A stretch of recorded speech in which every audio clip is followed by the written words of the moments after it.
Hey there, it's CJ Willie and I'm cracking a pack today. I'm back with pack number 17 of my 1988 Topps Mini Leaders box. I'm trying to see how many packs I have to crack to get all 77 cards in the complete set. I've included the link to the preview video in the description below, which gives a little explanation on the set and the highlights of what I could pull in cracking these packs. So, each pack only has 7 cards in it. I'll guess which category categories the player led their league in, then I'll flip it over to see how right I was or how very bad my memory is. Since we've almost got the complete set, hopefully I remember, what they led the league in. I've also got our checklist here, so I'm going to mark off number 17. We only have 6 more cards to go to get the set. We've got Kevin Seitzer, Teddy Higuera, Ricky Henderson, Howard Johnson, Mike Doon, and Willie McGee to go. So let's get to cracking this pack. Probably going to be starting on, set number 2. And, we've already got some triples. So, more than likely, whoop, a little too far. Let's go right there. Yeah, that looks good. All right. Okay. Flip this over. Get rid of the Spring Fever baseball. And get to cracking the pack. All right, first one we have is Bret Saberhagen. So Bret Saberhagen is a triple, or triplicate if you want to call it that way. Saberhagen alternated good years with bad years. Even years, he had not so great stats, but in odd years, he had great stats. 85, he led the Royals to the World Series, where he was named I think the World Series most valuable player and Cy Young for the year. In 87, he led the league in wins. I think he was a league leader in strikeouts and ERA as well. He was 4th in ERA, 4th in wins, 2nd in shutouts, 2nd in complete games in 19 innings. I was way off on strikeouts. He wasn't a league leader. Okay, next we have Paul Molitor, who was able to go to a World Series with the Brewers in 1982, and then won a World Series with the Blue Jays in 92 and 93. Molitor was a pretty good hitter. In 87, he had a consecutive games hitting streak of 32 games, I believe. No, maybe it was 42. I think it was 42 games. He was a league leader in batting average. He missed a few games during the year, so I don't recall what else he led the league in. Maybe doubles. Yep. So number 1 in runs, number 1 in doubles, 2nd in batting average, 2nd in on-base percentage, and 4th in stolen bases, 45. I think it's pretty cool that he led the league in runs, and he still missed about 40 games in the season.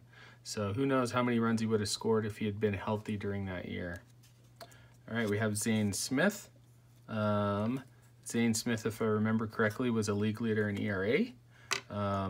He didn't have a great, not ERA, sorry. He had a horrible ERA, but he was a league leader in wins. I think he got, if I remember correctly, 15 wins. So it tied him for 5th in wins. He was 1st in games started, 3rd in shutouts, 4th in complete games, and 5th in innings.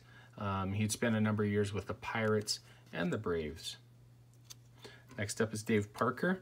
I'm going to remember Dave Parker's card because I always thought he was a league leader in home runs and RBI, but the only thing he was a league leader in 1987 was game-winning RBI. Once again, Dave Parker, borderline Hall of Famer.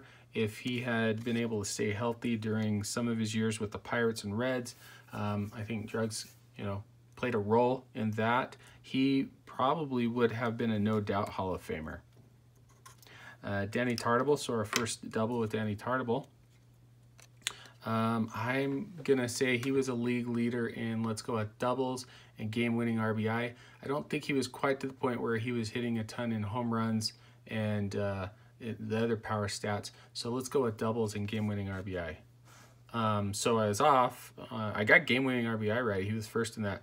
But he did start hitting the home runs and was tied for 3rd with 34, 9th in hits, 9th in on-base percentage, and 10th in slugging percentage. Okay, next we have Lenny Dykstra. Dykstra is a pretty speedy guy, not much of a power hitter. I'm going to say that Lenny Dykstra was a league leader in, let's go at doubles and runs and on-base percentage and maybe steals. Well, a good thing I named a whole bunch, 4 of them. He was tied for 4th with doubles in 37. He had 27 stills, but I got to remember during that era, there were a lot of speedy guys in the National League, so 27 stills wasn't going to get you into the league lead. Lenny Dykstra, after his career, had a lot of run-ins with a lot, in and out of jail, prison, federal tax evasion. It seems to be the type of person that his nickname was in the big leagues. His nickname was Dirt or Nails, and I think that's pretty true for his personal life as well. Okay, our final card is Kent Hrbek. In 1987, Kent Hrbek helped the Twins get to the World Series and win it. He was a league leader in home runs. He typically hit, around 28 to 35 home runs each year. He never really got a ton of RBI. I think once or twice in his career, he was over 100. So in this one, I'm going to go with slugging percentage, home runs, and why not, let's say doubles. Well, it's a good thing that I named off a whole bunch of stuff. He was tied for 3rd with 34 home runs. So we saw Danny Tartabull earlier, who was also with 34 home runs. He was 7th in walks and 9th in slugging percentage. Let's see, I don't remember. No, I didn't mark off Kent Hrbek as a double. So let's get that marked off. All right, best card out of the pack, or my favorite card out of the pack. I'm going to go with Zane Smith. I know that's kind of an unusual pick, but Zane Smith had a very interesting career. He wasn't a very overpowering pitcher, being a lefty. He spent, like I said, a number of years with the Braves and the Pirates. I don't think that his career winning percentage was over 500. He had some pretty rough years, spent some years with really bad teams.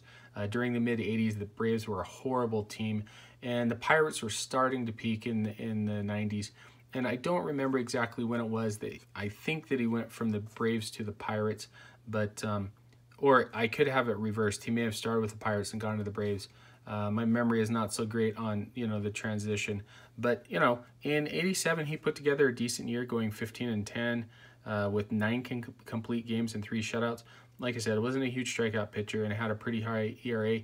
But then again, before the Braves were good, they were not a great defensive team as well. Anyway, hope you enjoyed the video. If you did like it, please subscribe and share. Also share with me in the comments what your favorite card or what you thought was the best card in the pack. Until next time, when I'm back to crack the next pack of 1988 Topps Mini Leaders in my quest to finally get the last 6 and complete the set.